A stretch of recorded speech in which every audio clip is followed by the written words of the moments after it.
বর্তমান সরকার রামিসার এই হত্যাকারী সর্বোচ্চ শাস্তি ইনশাআল্লাহ আগামী 1 মাসের মধ্যে নিশ্চিত করবে এবং সেই সর্বোচ্চ শাস্তি হচ্ছে মৃত্যুদণ্ড,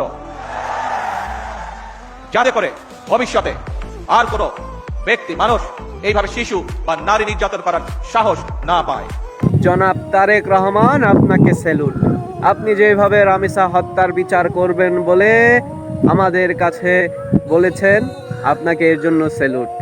মনে রাখবেন, আপনার বাবা ছিলেন কিংবদন্তি, আপনার মা ছিলেন বাংলাদেশের প্রতিটা মানুষের হৃদয়ের স্পন্দন। আপনিও ঠিক তাদের মতোই কাজ করে যান, যাতে আপনাকে বাংলাদেশের মানুষ যুগ যুগ মনে রাখে, ঠিক আপনার মা এবং আপনার বাবার মতো। আপনি যেমন রামিসা হত্যার বিচার করবেন বলেছেন, ঠিকই আরো হাজার হাজার রামিসার মতো এরকম নির্যাতনের শিকার হয়েছে। তাদের আসামি ধরা হয়েছে, কিন্তু তারা পালিয়ে যাচ্ছে আইনের ফাঁক দিয়ে।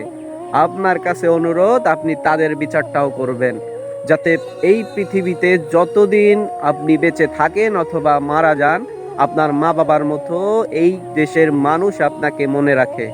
এমন দৃষ্টান্ত রেখে যান, আপনি না থাকাকালীনও যেন আপনাকে প্রতিটা মানুষ মনে রাখে, ঠিক আপনার বাবার মতো।